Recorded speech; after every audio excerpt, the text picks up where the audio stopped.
Hi, my name's Sean Collins. This is Outsiders and welcome back. This is about Pathfinder Wizards, and we're now going to focus our attention on level 1 spells and look at 3 particular spells in no particular order.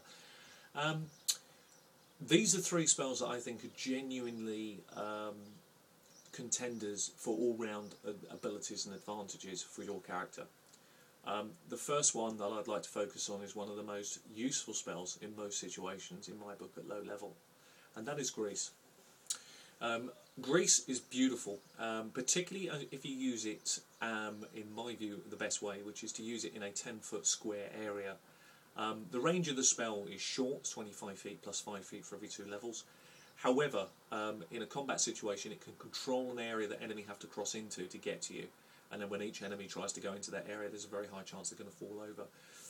Falling over and being up close with one of your colleagues is going to, likely as they try to stand, is going to yield you attacks of opportunity. Invaluable. It's what I call a controlling spell. I think it has a lot of uses, Grease, and I think you could think about it in a very versatile way, and I would really focus some energy on it. So Grease definitely rates up there. I'm sure there's going to be a question as to people are going to ask me, why aren't I focusing on sleep in these 3 spells? So I'm going to touch on that now before I move on. Sleep is useful. It's certainly one you could consider. I think at low level it could be one of those spells that just falls outside my 3 favourites, purely because it's now, it's moved to a full round action. It quickly loses its appeal. I think it's very situational based. It has merits, but because it's a full round action, you can easily be pressed or targeted. So I'm leaving that out of the versatile range. And that's the reason I'm doing it. So I'm now going to focus on my next choice, my next spell, Mage Armour for a wizard. For several reasons. Longevity. It lasts a long time, hour per level. That can't be underestimated. That makes it very useful, adding 4 points of armour class to you. It's a force armour class, so it's effective against the undead. It's just phenomenal.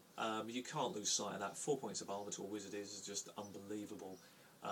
The amount of potential damage that could save could mean the wizard stays on his feet. And obviously because of its longevity in terms of how quickly that spell actually increases in terms of its level range, superb. So I wouldn't lose sight of that at all, to be perfectly honest with you. And then finally the spell that I'm going to take, that's going to be my coup de gras, if you like, in this range, I'd say Colour Spray. It's risky in Pathfinder because you've got to move forward. It's only a 15-foot cone that it will fire out, but if you get your timing right when you take your move forward, particularly if you're moving near the end and you know that the next initiative to come after you is going to be at players, so even if you put yourself in the line of fire, if you're taking people down, someone else is going to step in there. It's what they call tactical team play. I think it's invaluable because it's the type of spell that stuns, paralyses, it does a whole range of stuff, and it doesn't quickly wear out of power. It's still useful later on when sleep has already run out of its ability to be useful.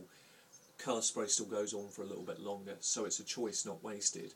So those are the 3 spells that I would put my focus and attention on to have a look at in my general core of spells that I would look at, just to get your minds thinking hopefully in the right way, and I hope it's been of some use to you.